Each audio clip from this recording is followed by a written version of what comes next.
The Tire Puncture Repair Kit is a great feature that can be found on select models across the Toyota lineup. And while some details may vary from one vehicle to the next, the general process and convenience is the same on all models. This equipment offers a number of advantages over a traditional spare tire system.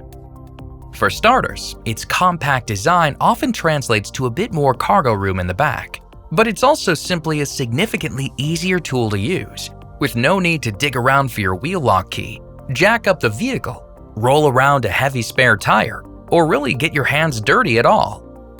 The Tire Puncture Repair Kit consists of two main components, an air compressor and a single-use bottle of sealant. When connected to the tire with the included hose, the compressor will force air into the tire, pulling sealant in from the bottle along the way. This sealant is designed to coat the inside of the tire, temporarily repairing small punctures as it does so. And as an added benefit, the compressor can even be used on its own without the sealant to adjust tire pressure. Now let's learn how to use it in the event of a flat tire. First and foremost, park in a safe location and assess the damage to the tire.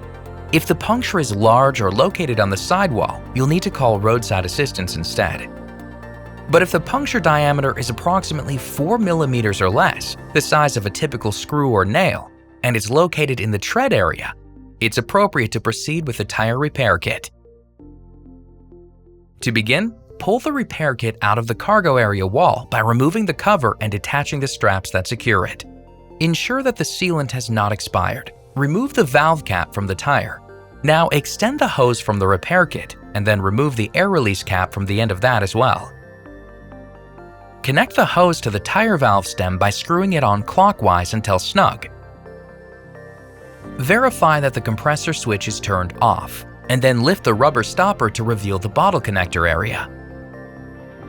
Now take the power plug from the compressor and connect it to the nearest 12-volt power outlet within the vehicle.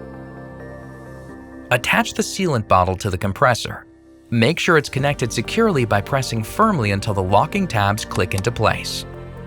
At this point, take the provided sticker and place it in clear view of the driver, on the pillar between the windshield and side window. Next, make a note of the specified tire pressure on the label attached to the driver's door frame. At this point, you're ready to begin. So start the vehicle to power the compressor, and then switch the compressor on. The air and sealant mixture will begin flowing into the tire, so monitor the pressure gauge carefully. For the first few minutes, there will be an initial spike in pressure as the sealant is deployed, before the needle settles back to the true reading and begins increasing gradually. When the reading reaches the recommended tire pressure for your vehicle as noted earlier, switch off the compressor. Do not overinflate. Disconnect the hose from the tire and the power plug from the socket. Place the end caps back on the tire valve stem and compressor hose. Place the repair kit in the cargo area. Don't put it back away yet, as you'll need it again shortly. Immediately begin driving for about 3 miles. Do not exceed 50 miles per hour. This step is critical in spreading the sealant throughout the tire. Now stop in a safe location and reconnect the compressor as before. Run the compressor for several seconds, then switch it back off and check the gauge to determine if the tire maintained the recommended pressure. If the gauge reads 19 psi or less, the tire is too damaged to repair.